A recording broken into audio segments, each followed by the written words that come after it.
Bueno, muy bien. Este es un ejemplo del tipo de caso que vamos a presentar de manera repetida y a través del cual vamos a aprender durante el proceso, durante el programa del máster. Hay dos mensajes que quiero transmitir casi a priori a través de este caso. El primero de ellos es que el área del sueño es un área multidisciplinaria. Se mezclan enfermedades, las comorbilidades son muy frecuentes, se mezclan enfermedades de áreas diferentes y es importante entender cada una de estas enfermedades para ver cómo interaccionan entre sí. Este es el primer mensaje. El segundo es que incluso aquellos que no vayan a trabajar directamente como tal en medicina del sueño, el poseer conocimientos de este área supone un enriquecimiento para la práctica de su propia especialidad. El caso que voy a mostrar a continuación es un caso bien más propio de, podríamos decir, o de neurología o de psiquiatría, porque es un caso de pérdida de memoria, pero la práctica de la neurología o, en su caso, la práctica de la psiquiatría es diferente, esto no es más que un ejemplo, cuando se tienen conocimientos de medicina del sueño. Y por eso lo hemos titulado de esa manera. Es a propósito de un caso de pérdida de memoria y de sueño de mala calidad. La importancia de mirar el sueño. Bueno, vamos a ver. Esto es un caso que tuvimos en el Instituto del Sueño en Madrid hace relativamente poco tiempo. Era un paciente de 59 años que viene a la consulta. Él se queja de dormir mal. Vamos a dejarlo todavía en dormir mal, de sueño de mala calidad y incipiente pérdida de memoria. El paciente de siempre ha roncado y también nos comenta en la primera consulta que hace 5 años fue diagnosticado de apnea del sueño. El estudio que se le hizo en su momento, se le hizo un estudio de sueño en su momento, pero no lo tiene, no llegamos a verlo nunca, pero sí nos informa que se detectó un índice de apnea, hipopnea, o sea, es el número de apneas más hipopneas por hora de sueño. Llegó a ser de algo así como de 50, nos lo dijo aproximadamente. Todo lo que sea superior a 30 es ya es severo. 50 es un cuadro de apnea del sueño, en principio, muy severo. Se le puso un CPAP, una máscara de presión, con una presión preestablecida de 8 centímetros. Lo toleró mal. El paciente lo utilizaba pocas horas, inicialmente pocas horas, menos de 3 horas al día, y con el tiempo llegó a utilizarla 0 horas al día, ya no lo utilizó para nada. Como consecuencia de todo ello, cada día tenía más somnolencia, dormía muy poco también, pero cada día tenía más somnolencia. Estaba el índice de somnolencia de la escala de Epworth. Esto es una escala en la que se le preguntan al paciente por 8 situaciones de la vida cotidiana y las probabilidades de adormecerse en ellas.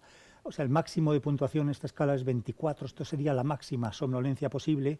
Bueno, pues él tenía un 15, que es moderadamente. Todo lo que sea más de 10 empieza a ser ya patológico, pero él tenía 15, era un cuadro de somnolencia diurna moderada.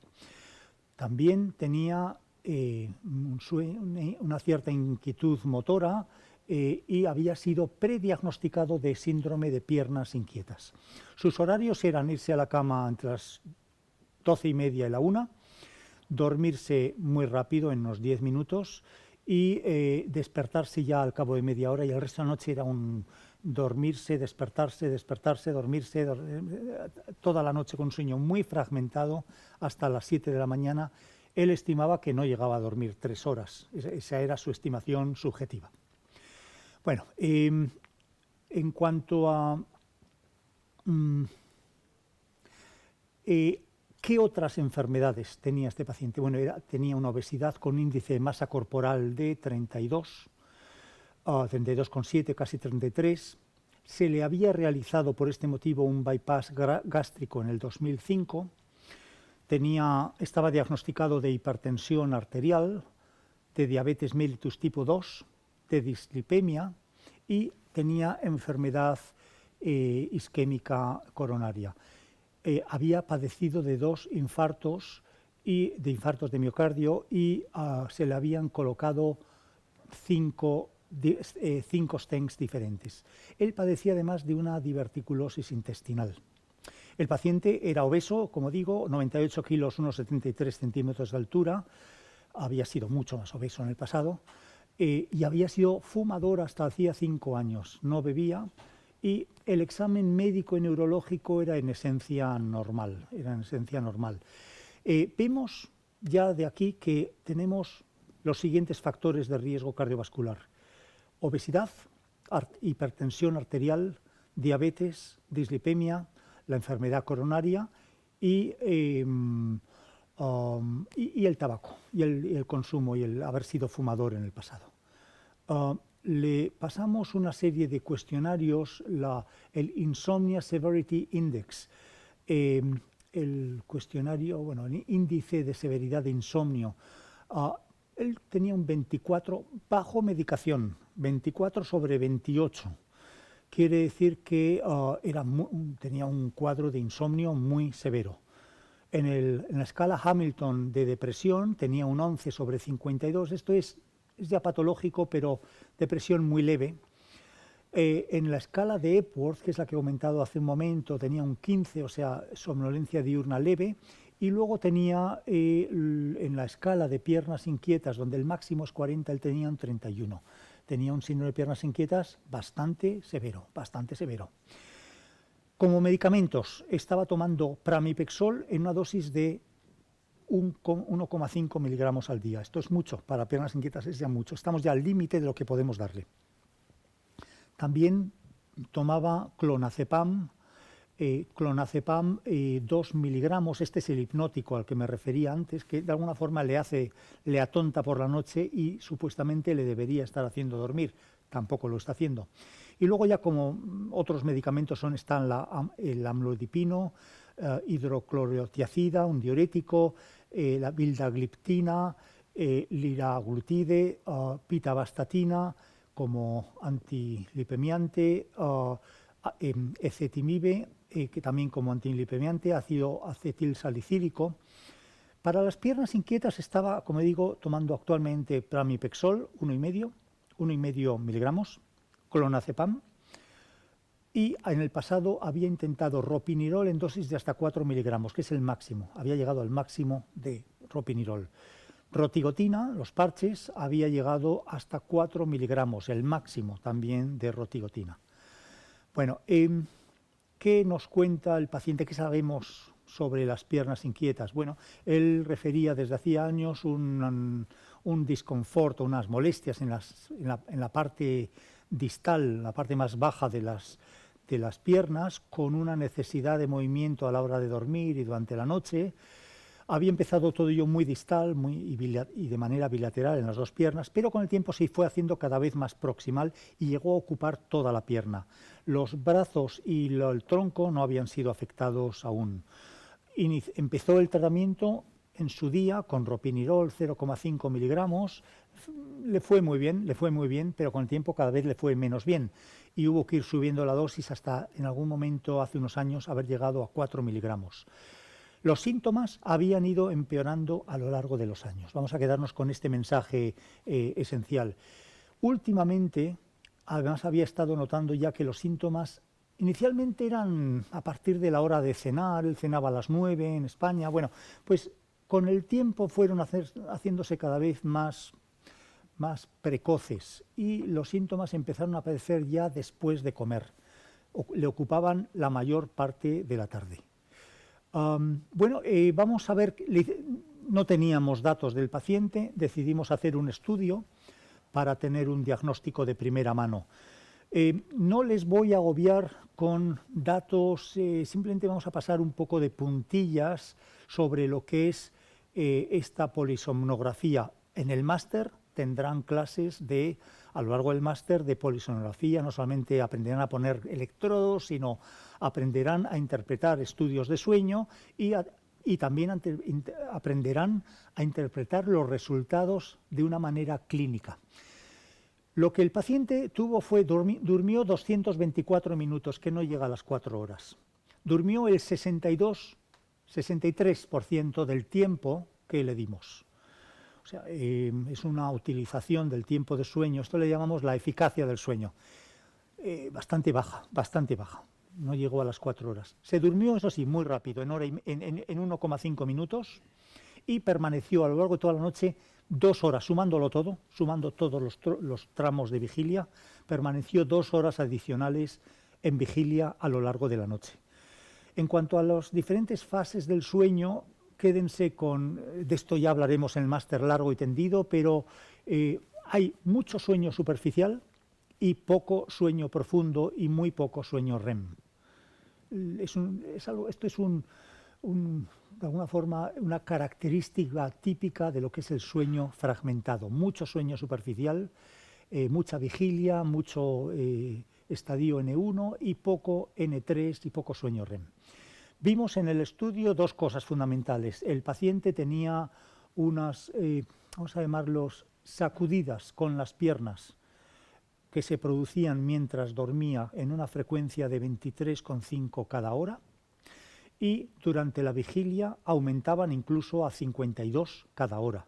Esto es un marcador con frecuencia de varias cosas, pero lo más típico es que sea de síndrome de piernas inquietas, aunque también podríamos interpretarlo en el marco de el problema respiratorio. ¿Cuál es el problema respiratorio? Este paciente tiene un índice de disfunción respiratoria que se define como el número de apneas, más el número de hipopneas, más el número de arousals causados por procesos respiratorios, la suma de estos 3 elementos, de 56, que es muy severo, no veíamos mucho cambio entre la posición de supino y la posición de decúbito lateral.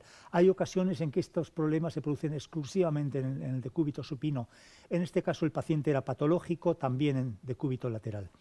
La oxigenación en vigilia estaba bien, 94%, la saturación de oxígeno, pero veíamos que a lo largo, en el sueño REM bajaba al 89, en el no REM al 89, en el REM siempre baja algo más, al 86%, y llegaba a un mínimo a lo largo de la noche del 77%. Su CT90, que es por decirlo muy simple, es el tiempo a lo largo del estudio en el que el paciente está con una saturación de oxígeno por debajo de la que debería, que es el 90%. O sea, el tiempo que está por debajo del 90% es el 71,27% del tiempo. O sea, dicho en 2 palabras, este paciente tiene muchas apneas, tiene la oxigenación en vigilia bien, durante el sueño la tiene mal, no muy mal, pero mucho tiempo mal. O sea, hay alteraciones oximétricas largas, pero no muy profundas. La frecuencia cardíaca durante el estudio está bien. Nos llamó la atención que el Epworth, para tanta patología, estaba relativamente bajo. Cuando digo bajo, relativamente normal, 15. Somnolencia moderada. Es un paciente que no duerme, dice no dormir 3 horas, y tiene 56 apneas por hora. Bueno, le hicimos una prueba que es el test de mantenimiento de vigilia, que es una prueba en la que durante 3 veces a lo largo de la mañana, se pueden hacer varias veces más, pero se pueden hacer hasta 5 veces. Aquí lo hicimos 3 veces, le ponemos durante 40 minutos en una habitación a oscuras, le sentamos cómodamente, le decimos que esté quieto, le ponemos electrodos de electroencefalograma y le damos las siguientes instrucciones: sin moverse, sin ruido ambiental, sin estimulación lumínica, estando quieto, intente no dormirse, a ver cuánto tiempo lo mantiene. Se trata de ver en una situación de sedentarismo máximo qué capacidad tiene para mantener la vigilia. Una persona sana, por lo menos, aguantaría 20 minutos. Mucha gente joven aguantaría los 40. pero de 20 minutos para abajo se considera por definición ya patológico. Este paciente en la primera prueba aguantó 6 minutos despierto, en la segunda 8, en la tercera 8, la media 7 minutos 20 segundos. Establecimos como diagnóstico, en base a lo que teníamos de este estudio, una apnea del sueño, una apnea obstructiva del sueño, no posicional, y un sueño fragmentado acompañado con PLM. Sin embargo, previamente hicimos otra prueba, que es un test de inmovilización múltiple. Esta prueba la hacemos habitualmente antes del estudio de sueño, la hacemos varias veces, en este caso la hicimos 2. Sentamos al paciente en la cama, le quitamos las sábanas, le mantenemos despierto, claro, y con las piernas separadas y estiradas le decimos que intente no moverse. Y lo que vemos, bueno, es un test de provocación para el síndrome de piernas inquietas. Los pacientes que dicen, pues negaba un poquito su sintomatología. Lo que pasa es que la está enmascarando con su propio movimiento. Lo que vimos en este caso es... no. A un momento sí, perfecto. Sí, fíjense en la imagen, de momento solo en la imagen. Bien. Vemos que el paciente tiene sacudidas en las piernas cada X tiempo. El vídeo es algo más largo, pero vamos viendo que con el tiempo las sacudidas son cada vez más frecuentes. Bueno, esto es lo que al paciente le pasa cuando intenta permanecer inmóvil antes de dormirse. Imagínense intentar dormirse con ello. Bueno, en algún momento el sueño podrá con él y se dormirá, pero por otro lado no tardarán estas sacudidas por despertarle. Esto es un síndrome de piernas inquietas muy severo. Esto se hace bajo medicación, en este caso lo hicimos bajo medicación, o sea, pese a haber tomado previamente el pramipexol, el paciente está así. Al mismo tiempo, cada 10 minutos le pasamos una escala analógica visual y en ella lo que le preguntamos es, en una escala de 0 a 10, siendo 10 el infierno y 0 ausencia de síntomas, le preguntamos cómo se ha sentido en cuanto a molestias en las piernas en los últimos 10 minutos. Y bueno, lo que vemos es que el paciente comienza con un 1, a los 20 minutos está con un 2, a los 33, luego 5, 5, 5. Es decir, cuanto más tiempo permanece inmóvil, más molestias tiene en las piernas. En la siguiente siesta empieza con un 0, pero enseguida salta un 3, a un 4, 5, 5, 7. La suma total en la primera siesta había sido 21, en la segunda de 24. También medimos el número de movimientos periódicos de piernas en vigilia durante la prueba. La primera fueron 28 y en la segunda 33. Es un cuadro de piernas inquietas pese al tratamiento farmacológico. No, pero vamos a ver, no es pese al tratamiento farmacológico, es precisamente causado por. No es que el tratamiento farmacológico ya se vea impotente para controlar el cuadro, no. Es que es el causante, Y aquí lo que ocurre es algo muy típico en los pacientes que toman fármacos dopaminérgicos. Un fármaco dopaminérgico es el pramipexol, es un agonista dopaminérgico, que inicialmente alivian los síntomas. Mira, inicialmente alivian. Con el tiempo van aliviándolo cada vez menos, pero todavía algo. Y en algún momento llegan a ser no ya aliviadores de síntomas, sino lo contrario, exacerbadores de síntomas. Es decir, cuanto más alta la dosis, más empeorarán los síntomas, y cuanto más baja la dosis, menos empeorarán los síntomas. Y todo esto se debe a un cambio que producen en la fisiopatología de la enfermedad. Es algo muy típico de los agonistas dopaminérgicos, de pramipexol en particular. Los criterios de diagnóstico, esto es lo que llamamos el cuadro de aumento dopaminérgico. Es un aumento de síntomas iatrogénicamente inducido por un agonista dopaminérgico. Entonces, se define como un empeoramiento generalizado de los síntomas de piernas inquietas con un inicio más anterior, con un inicio más precoz de los síntomas por la tarde, esto lo tenía él, una latencia de los síntomas una vez que comienza la inmovilización cada vez más corta, o sea, desde el momento que disminuye la actividad, el tiempo que tarda hasta que aparecen los primeros síntomas es cada vez menor en el proceso de la enfermedad. Un incremento generalizado de la intensidad de los síntomas, los efectos terapéuticos cada vez tardan más en aparecer y la expansión a los brazos, al tronco, al abdomen. Esto no lo tenía, aunque sí había habido ya una expansión a la parte proximal de la pierna. Pero en cualquier caso, aquí, y todo esto en el curso del tratamiento del síndrome de piernas inquietas con un dopaminérgico, claro. El paciente cumple los criterios de síndrome de aumento dopaminérgico. Hicimos un análisis de sangre y básicamente lo que vemos en él es que, voy a resumir los valores que tienen más importancia, la ferritina sérica está en 35 nanogramos por mililitro.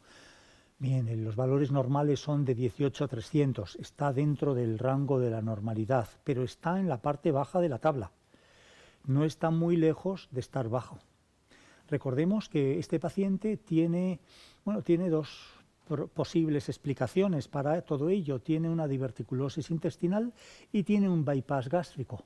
La absorción del hierro dietético se ve dificultada por el bypass y luego se produce una pérdida constante de sangre en base a esos divertículos. El otro parámetro que está aquí mal es la saturación de transferrina, que está en el 21%. Medimos en este caso la proteína C reactiva, porque la proteína C reactiva es un factor de inflamación.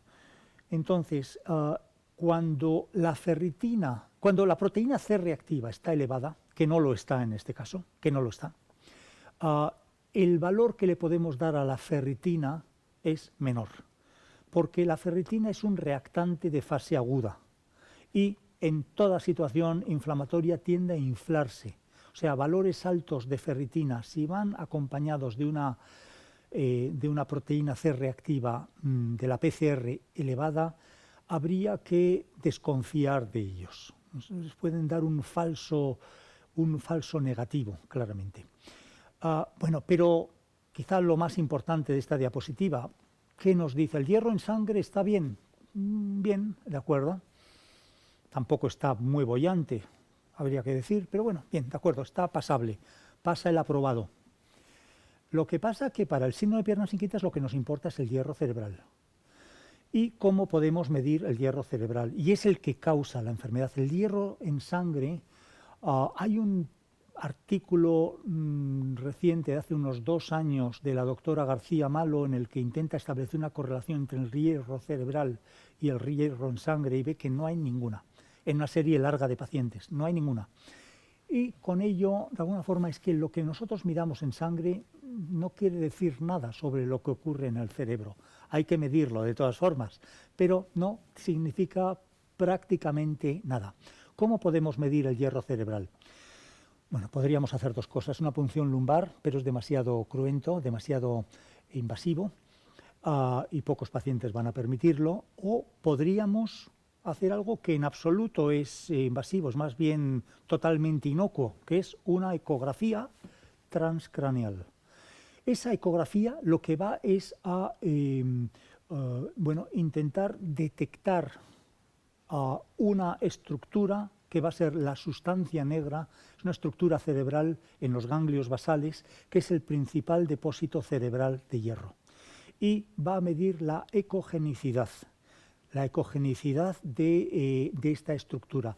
La va a medir de una manera parecida a lo que eran en la Segunda Guerra Mundial la detección de submarinos generalmente alemanes. Es decir, nosotros lanzamos una emisión y si rebota sobre un metal, en este caso el hierro, en los submarinos también, nos va a rebotar y vamos a captar la imagen. Entonces, cuanto más hierro, más más brillante va a ser la imagen, la estructura. Hay que saber localizar la sustancia negra, requiere algo de entrenamiento, porque al final lo que vamos a hacer es cuantificarla, y si la identificamos mal vamos a cometer un importante error. Pero conociendo esta técnica, que tampoco es demasiado difícil de aprender, podemos establecer lo que es el índice de ecogenicidad de la sustancia negra, siguiendo las siglas en inglés, el SNEI. Normalmente la normalidad es a partir de 0,21, 0,22, de ahí para arriba. Este paciente tiene 0,15. Es decir, que lo que vemos aquí es que este paciente tiene el hierro sérico bien, tampoco muy boyante, pero bueno, bien, aceptable, pasable, pero el hierro cerebral es el que tiene bajo, claramente, y esto es lo que está produciendo la enfermedad.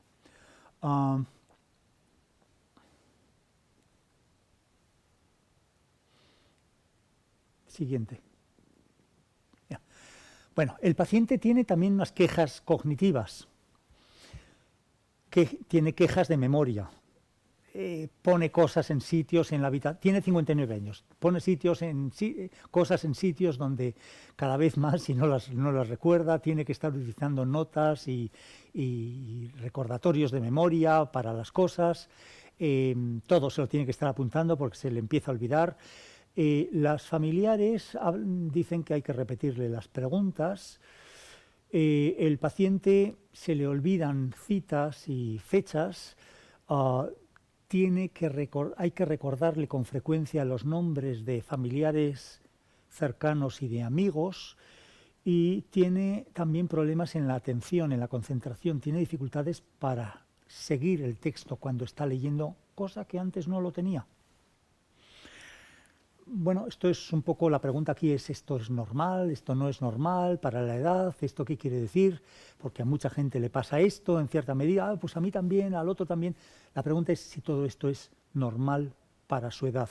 Bueno, una forma de acometer esta pregunta es pasarle una escala, que es la escala Mini-Mental, que es una escala muy habitual en ambientes neurológicos y psiquiátricos, y se hace 10-15 minutos, no mucho más tiempo. Mide con una serie de pruebas muy simples la capacidad de orientación del paciente, la capacidad de fijación del paciente, la atención, o sea, fijación de información del paciente, la atención, la capacidad de concentración, la capacidad de recordar cosas aprendidas previamente, problemas en el lenguaje, en lo que es la comprensión del lenguaje, y algunas pruebas de memoria de trabajo, como pueden ser el dibujar pentágonos, etc. Bueno, lo que vemos es que el paciente hay dos puntos en los que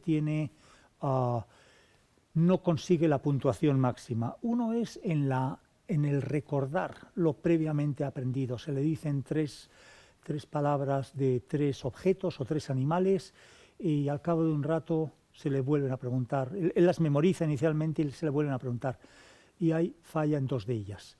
Por otro lado, también en los temas de lenguaje falla en alguna de las pruebas y en la prueba de atención. O sea, tiene problemas en lo que es el lenguaje, la memoria, lo que es el recordatorio de memoria, y en la atención. Y por eso alcanza un valor de 26. Es una puntuación todavía muy alta, muy normal, muy cercana a la normalidad. Pero bueno, el diagnóstico de trastorno cognitivo leve, o deterioro, mejor dicho, deterioro cognitivo leve, está basado en lo siguiente. Son personas que tienen o bien ellos o sus familiares o un médico o un clínico, tienen una gran preocupación sobre un cambio que se ha producido en la capacidad cognitiva del paciente. Por otro lado, hay evidencia objetiva de problemas cognitivos. Para ello hay que hacer algún tipo de test cognitivo. Lo que hemos hecho, el Mini-Mental, podría valer, pero también hay otras cosas. Bueno, se podría haber hecho también una evaluación neuropsicológica. Tiene que haber uno o más de los siguientes áreas cognitivas: la memoria, función ejecutiva, la atención, lenguaje o habilidades visoespaciales. Frente a esto, tiene que haber una preservación de la independencia en las actividades de la vida cotidiana. Aunque el paciente puede perder eficacia en todo ello, pues por ejemplo, ir a la compra solo.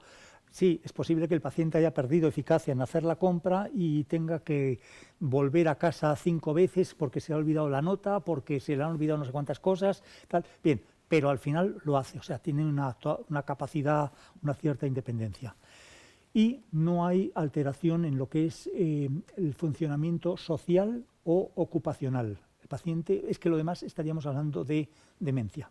Estos son los criterios. Bueno, el paciente claramente los cumple. Entonces, vamos a ver, ¿qué tenemos hasta ahora en cuanto a diagnósticos? Apnea obstructiva del sueño, por un lado, basado en el resultado de la polisonografía. Síndrome de piernas inquietas, en situación de aumento dopaminérgico, bajo dopaminérgicos, mediante el test de inmovilización. Déficit de hierro cerebral mediante ecografía transcraneal, deterioro cognitivo leve, y este último podría tener relación, habría que preguntarse cuál es el origen. ¿Está todo él relacionado con el sueño? Podría ser, este paciente tiene mucha hipersomnolencia diurna, también duerme muy poco por la noche. Con la enfermedad vascular sabemos que ha tenido varios infartos y bueno, es un paciente con problemas vasculares.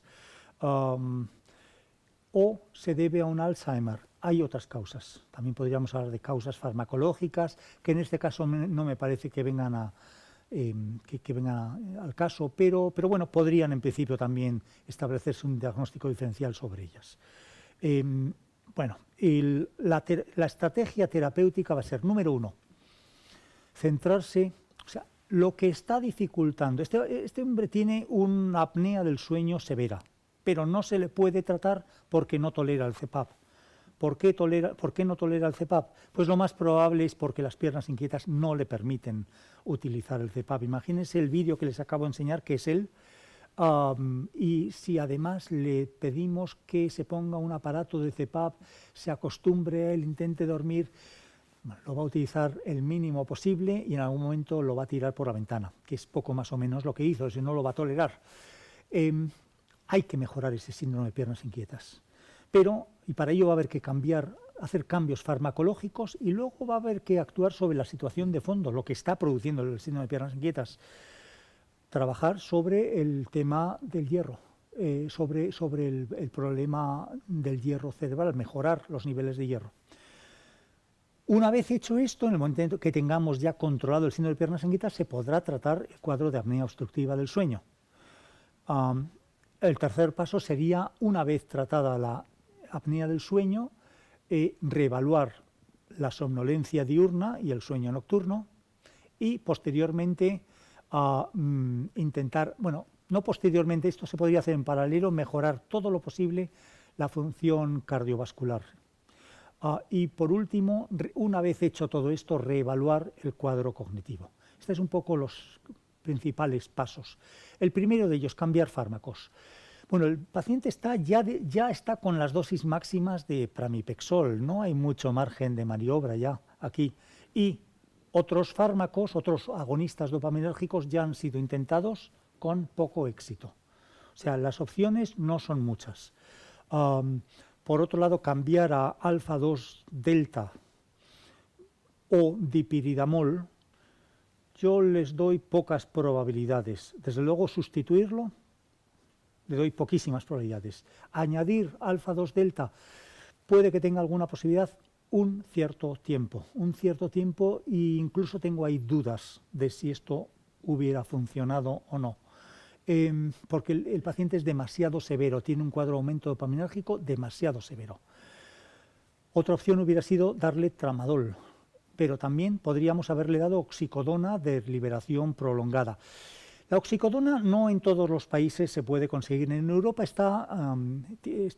tiene la indicación de síndrome de piernas inquietas resistente al tratamiento, en concreto la oxicodona de liberación prolongada, ¿Se podría utilizar 5 miligramos al día? Bueno, sí, se podría utilizar. El problema, cuando pensemos en oxicodona en un paciente con apnea del sueño, es que podamos estar produciendo una depresión respiratoria adicional y empeorar primero, bueno, no ya la oximetría, el oxígeno, sino empeorar la presión de CO2. Por esto digo, en estos casos hay que hacer una consulta a neumología. Yo se lo hice a la doctora Romero y hicimos una medición de gases arteriales y la PCO2 no estaba elevada, por lo cual tuvimos vía libre para hacer un pequeño intento con oxicodona. Este intento va a ser siempre a tiempo limitado, muy limitado, todo lo limitado que podamos, porque inmediatamente, en cuanto el paciente esté algo estabilizado de las piernas inquietas, en cuanto tenga el menor alivio de ellas, debemos aprovechar la oportunidad para ya ponerle un aparato de CPAP. Y esto es en principio lo que hicimos. La segunda parte del tratamiento de las piernas inquietas consiste en mejorar el estatus de hierro, el hierro cerebral en concreto. Repito, el hierro, la ferritina y la saturación de transferrina sérica estaban marginalmente bajas, vamos a dejarlo en la parte baja de la normalidad, y el hierro cerebral en la sustancia negra está definitivamente bajo. Bueno, y este va a ser el objetivo. Lo que hicimos fue darle hierro intravenoso, carboximaltosa férrica, 1000 miligramos, que es la dosis autorizada en España. Este es un tratamiento lento, por eso cuanto antes empiece mejor, y lo hacemos siempre en un equipo multidisciplinario donde estos pasos los va dirigiendo, en nuestro caso, una hematóloga, la doctora Carolina Miranda. Bueno, este tratamiento va a elevar el hierro cerebral. Si tenemos éxito, al menos lo que intentamos es elevar ese hierro cerebral. Al elevar el hierro cerebral va a ir disminuyendo la severidad de la enfermedad. Y esto es lo que vemos aquí en la última línea. La escala IRS que les había dicho al principio era de 31, 6 meses más tarde ya está en 16. De ser muy severo ha pasado a ser leve el cuadro de piernas inquietas. Al mismo tiempo vemos que la ferritina sérica ha subido de 35 a 410. Está un poquito por encima, pero esto es algo intencionado. Queremos que los niveles de ferritina sérica estén un cierto tiempo controladamente elevados, porque así vamos a conseguir. La ferritina es el principal almacén de hierro sérico.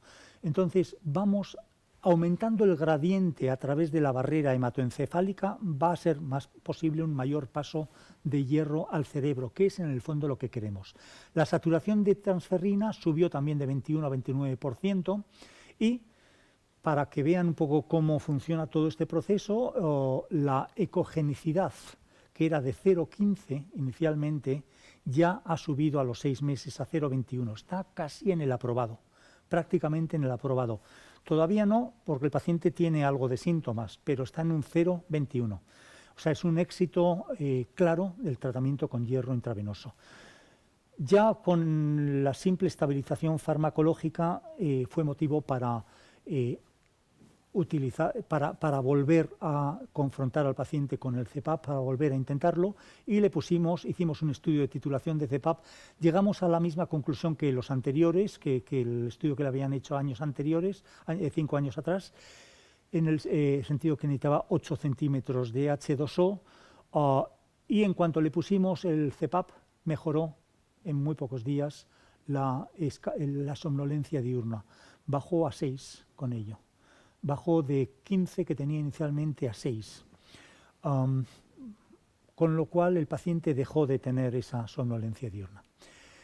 ¿Qué pasó con los aspectos cognitivos? Bueno, volvimos a pasar el Mini-Mental y lo que vemos es que ha mejorado todo excepto la memoria, ha mejorado la atención. La atención ya está normalizada, ha mejorado el lenguaje también. La fluidez verbal también, pero persiste el problema de memoria. Vemos que donde pone recall hay un 1/3. O sea, el paciente obtiene una puntuación de 28. En el área cognitiva, el paciente tiene problemas en un único área, amnesia. Le cuesta reutilizar la información previamente aprendida. ¿Qué relación tiene la privación de sueño? Este paciente ha vivido una situación de privación de sueño. ¿Qué relación tiene? O sea, la ha vivido durante muchos años por las piernas inquietas. ¿Qué relación tiene con la disfunción cognitiva? Bueno, básicamente actúa la privación de sueño sobre la alertabilidad y la capacidad de concentración, sobre la atención, básicamente. Aunque algunas funciones superiores, como el razonamiento lógico y la capacidad de establecer pensamientos abstractos complejos, también están algo alteradas solo por el hecho de la privación de sueño. Por lo cual, cuando nosotros normalizamos el tiempo de sueño, lo que vamos a ver es inmediatamente que mejora todo, menos, o sea, fundamentalmente mejoran la atención, la fluidez verbal, la capacidad ejecutiva, la función ejecutiva, pero no tanto la memoria.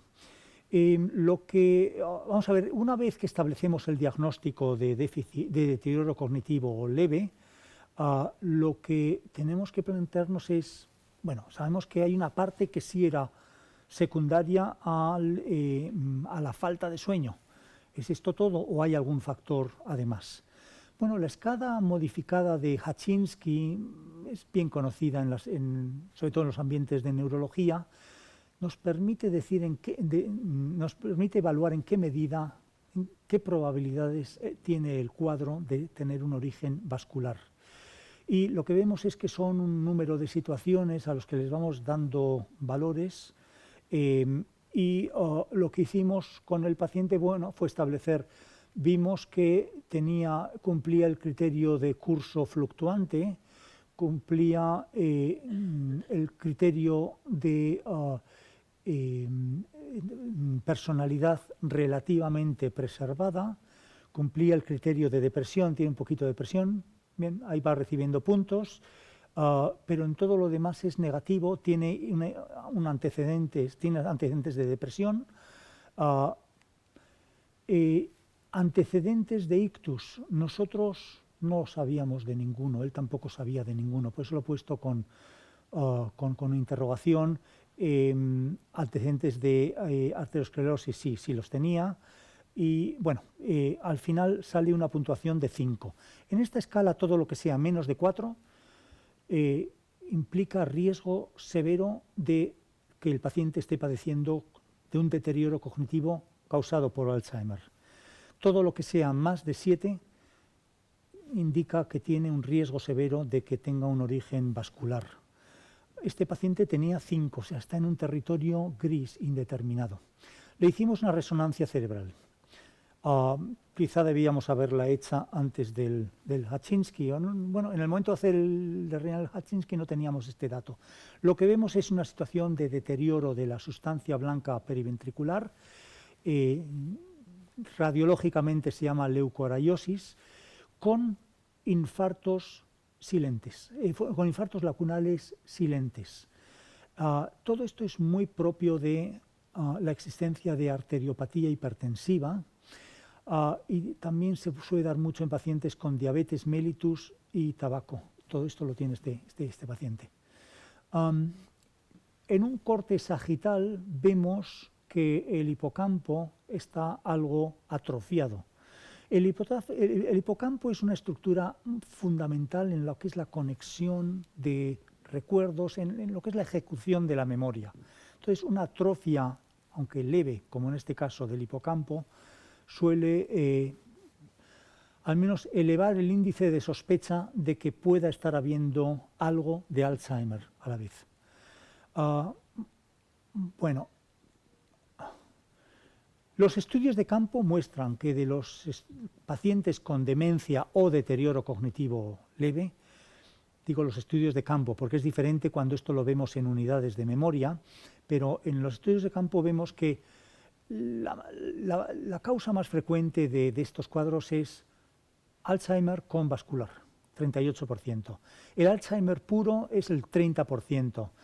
El vascular puro es el 12%, o sea, los cuadros mixtos son muy comunes.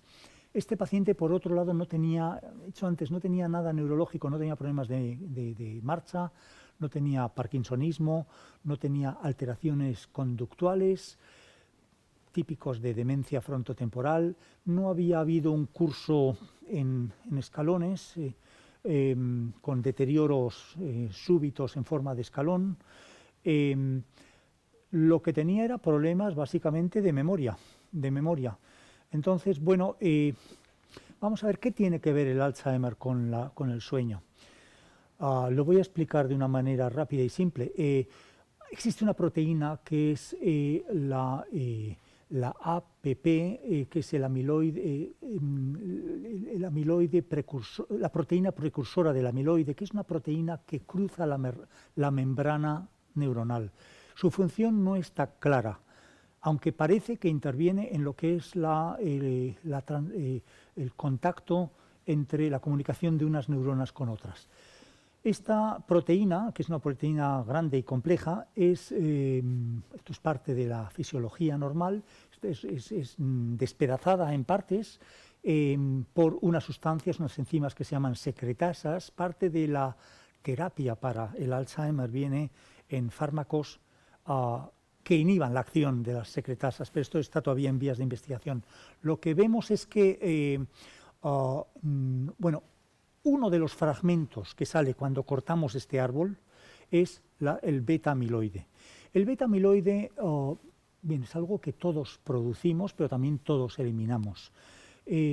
Normalmente, bueno, en el entorno propio de la enfermedad de Alzheimer, forma conglomerados que en algún momento llegan a crear placas insolubles. Esas placas acaban siendo tóxicas, neurotóxicas para la neurona y acaban matando la neurona. Y de hecho van pasando de una neurona a otra casi como si fuera algo infeccioso, poco más o menos. Entonces, la concentración, el concepto que quiero dejar claro aquí es que la concentración de beta-amiloide cerebral tiene mucho que ver con lo que es el proceso de toxicidad neuronal que está produciendo la neurodegeneración del Alzheimer. ¿Qué tiene que ver con el sueño? Bueno, el beta-amiloide tiene una ritmicidad circadiana, de tal manera que en las últimas horas del día, cuantas más horas llevamos ya despiertos, más elevados son los niveles en el líquido cefalorraquídeo, mientras que en personas a las que sometemos a privación de sueño, cuanto mayor privación de sueño, mayor contenido de beta-amiloide. Y precisamente este beta-amiloide, donde más tiende a concentrarse, es en el hipocampo, produciendo síntomas de amnesia. Es importantísimo poco casi para concluir, es importantísimo en el diagnóstico del Alzheimer hacerlo lo más precoz posible. Si esperamos a que el paciente tenga todos los síntomas, el diagnóstico en principio sigue siendo clínico, pero si esperamos a que tenga todos los síntomas y el tema esté claro y definido, bien, vamos a hacer un buen diagnóstico, pero ya va a ser tarde para tratar nada. El proceso de neurodegeneración, de muerte neuronal, se ha producido años antes. Entonces necesitamos algo que nos indique en personas que todavía funcionan cognitivamente muy normal, que la acumulación de beta-amiloide se está produciendo. Tenemos dos formas de hacerlo. O bien por punción lumbar, detectar el beta-amiloide en el líquido cefalorraquídeo, o utilizar una técnica que se llama el PET. Es un tipo de prueba de neuroimagen que va a cuantificar la cantidad de beta-amiloide y va a tener una buena correlación con la clínica. Existen diversos tipos de PET que directamente miden la cantidad de beta-amiloide en el cerebro, o también de otra proteína tóxica, que es el tau. Bueno, una técnica más reciente que es la utilización, he hablado de que podemos medirlo en líquido cefalorraquídeo, pero esto requiere una punción lumbar. Bueno, lo que podemos hacer desde hace no mucho tiempo es medirlo en plasma. ¿Qué relación tiene el beta-amiloide plasmático con el del líquido cefalorraquídeo? Pues bastante, como muestra la diapositiva. Ahí básicamente lo que medíamos es el cociente entre dos sustancias, beta-amiloide 42 con el 40. Si está bajo, si ese ratio es bajo, si ese índice es bajo, es señal de que se está produciendo una acumulación de beta-amiloide cerebral.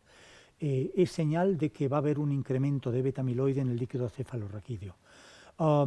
Lo mismo vemos con el tau. Pues lo que hicimos fue medirlo en plasma, medir el beta-amiloide en plasma, y lo que vimos es que el índice que nos dio fue de 0,46, que la flecha en la diapositiva señala es una situación entre lo que es el deterioro cognitivo leve y lo que es ya la demencia de Alzheimer, lo cual quiere decir que las posibilidades de que en el líquido cefalorraquídeo también esté bajo son altas, y que las probabilidades de que el PET dé positivo son altas. Con el tau algo parecido. Ambos marcadores en sangre, que son tampoco demasiado caros de realizar, se pueden realizar de manera casi generalizada a parte de la población, y es una prueba que va a dar mucho juego en el futuro. Bueno, establecimos con ello el diagnóstico de un deterioro cognitivo de tipo mixto vascular Alzheimer. El tratamiento, ¿qué repercusiones tiene esto? ¿Qué hicimos en este caso? Bueno, es un paciente que lo tenemos todavía. ¿Se le pueden dar inhibidores de la colinesterasa? Sí, pero en el deterioro cognitivo leve su eficacia no se ha demostrado nunca. En el Alzheimer, en el mejor de los casos, es mínima. Pero en el deterioro cognitivo leve ni siquiera eso, no hay un solo estudio positivo. Lo que sí existe es un tratamiento emergente, que son los anticuerpos monoclonales, donde estos ya son anticuerpos de diseño que lo que van a hacer va a ser en el cerebro bloquear el beta-amiloide. Y el primero de ellos ha sido aprobado recientemente en Estados Unidos. No creo que tarde excesivamente alguno de ellos en ser aprobado en Europa. Con lo cual estableceremos un primer frente de batalla terapéutica. Pero quizá lo más importante, tener en cuenta que aparte de los tratamientos del Alzheimer per se, bueno, tenemos que tratar los factores vasculares, es una demencia de origen mixto, y no olvidarnos del sueño, que este era el leitmotiv de la clase. El tratamiento con CPAP permite, por un lado, disminuir el deterioro cognitivo, lo vimos en el Mini-Mental tras realizar el CPAP, y también, por otro lado, extiende el tiempo de sueño.